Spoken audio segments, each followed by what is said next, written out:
Today we're here to provide issues under our jurisdiction, which in this bill total nearly $100 billion, $96 billion to be exact, to provide much needed relief to transportation workers, sectors that have been hit hard by the COVID, and communities that have been devastated. Proposals we are considering include $30 billion to support essential transit and rural intercity bus service, providing life-saving PPE, keep workers on the job. The funds will help 435,000 transit workers, including those who work for third-party contractors.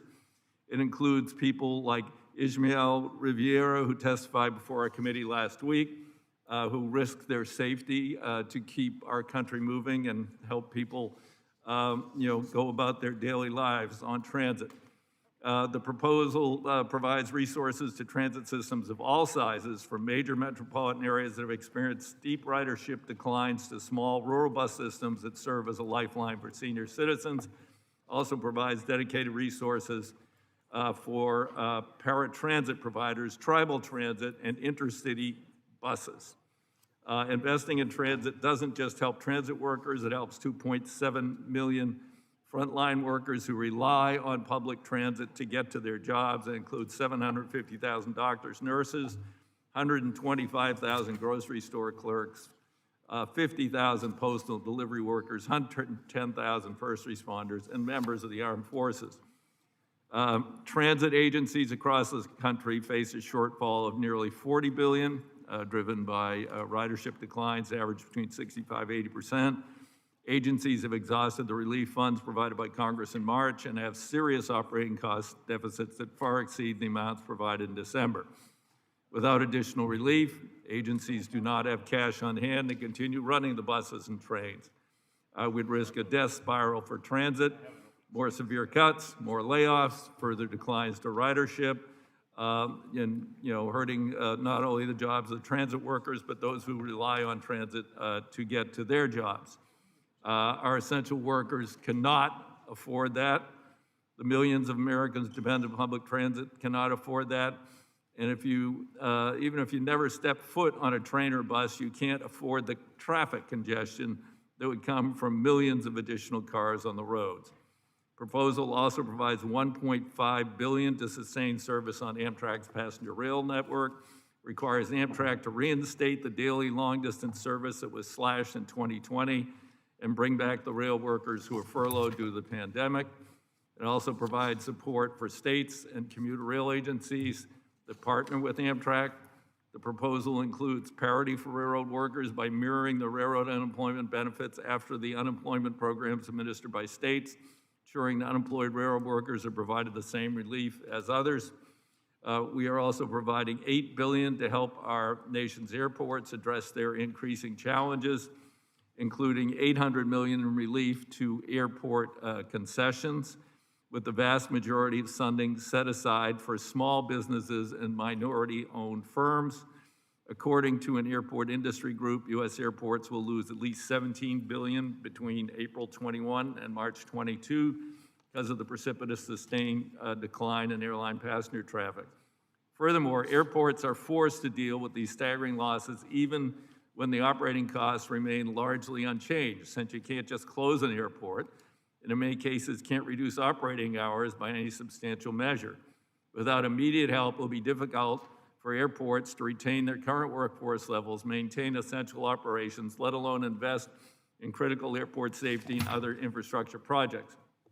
Providing this essential funding will help ensure our nation's airports can continue to make critical investments that will protect airport workers, concession owners, travelers during one of the most perilous times in our nation's history, ready them for a rebound in commercial air traffic when Americans are vaccinated and take to the skies again, hopefully not in the too distant future. This proposal also creates a new program to prevent involuntary furloughs of thousands of workers at some 5,000 aeronautical repair stations, similar aviation businesses, and roughly 1,500 aerospace manufacturers. It's fashioned partly in the mold of the successful airline payroll support program. We will provide payroll pass-through grants totaling $3 billion to workers who otherwise would face involuntary furloughs as a result of the pandemic. The funds will be used to recall and to continue paying furloughed workers. It will not accrue to the businesses. Let me be clear. Like the airline payroll support program, this program is 100% for the benefit of the workers. Not a cent will go into the pockets of executives or shareholders. For aerospace workers facing financial ruin as about the pandemic, this program will keep food on their table and health care and other essential needs. The payroll support program was written by our committee, but it is being marked up by the Financial Services Committee, which, because it's now considered a Treasury program, and includes $14 billion for airline employees and $1 billion for contractors. We're also replenishing FEMA's disaster relief fund with $50 billion. We thought, as little as 8 months ago that FEMA was in great shape, but the expenses and the disasters, in addition to COVID, have caused a great draw on that program. And now that the president is going to do a cost share adjustment of no state match post January 20th of last year for COVID-related emergencies, that will help struggling states and local jurisdictions. That was something that Chair Titus and I championed in the last Congress, and we are pleased that the president has extended that. We hit a wall with statutorily providing this adjustment during the omnibus. The Biden administration took this action in 2 weeks, exercised its authority, and it will go until the close of fiscal year 2021. The President's also expanded the commitment of the federal government via FEMA to support state, local, tribal, territorial governments' vaccination efforts. I've been spending upward of $250 million per day on reimbursement to state and local governments, direct federal assistance. It's put a tremendous strain on FEMA. This proposal also includes $3 billion in grant funding for the Economic Development Administration to address the pandemic's impact on local economies. Lasting economic recovery is going to require funding for projects that promote sustainable long-term job growth, particularly in industries that have been devastated by COVID-19. We are setting aside 15% of that appropriation to assisting communities suffered economic injury as a result of job losses in travel, tourism, or outdoor recreation. And finally, the proposal provides $1.5 million for operations, maintenance, and capital infrastructure activities of the Seaway International Bridge. I strongly encourage all members of the committee to stand together and to move this badly needed relief, delivering on a promise that President Biden made as then candidate Biden that this would be his first major legislative action. I will say in ending that I don't like the reconciliation process.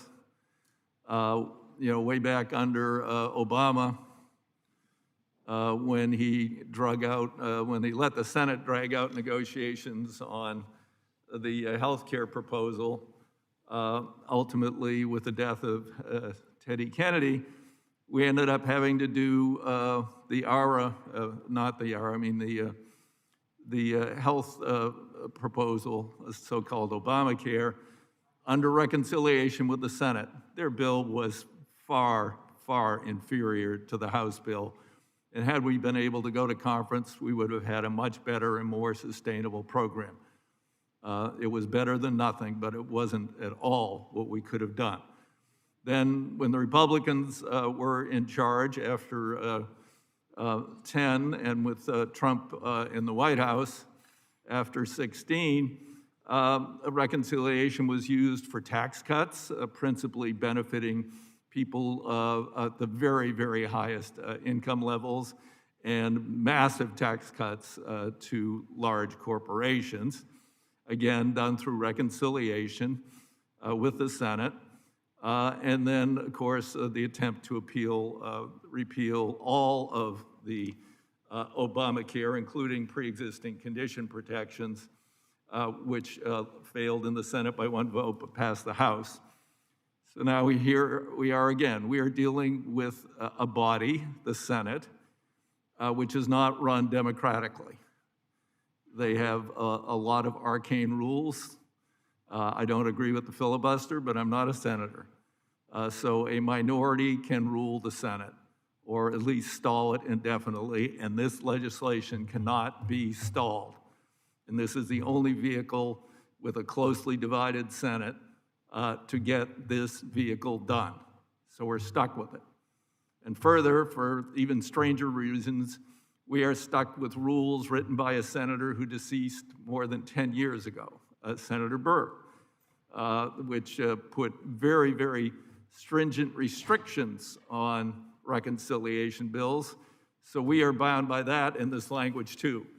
And things that I would have liked to have done, things that other members would like to do, cannot be done under this process. This was a really, shall we say, difficult and lengthy negotiation between leaders of the House and the Senate and the White House.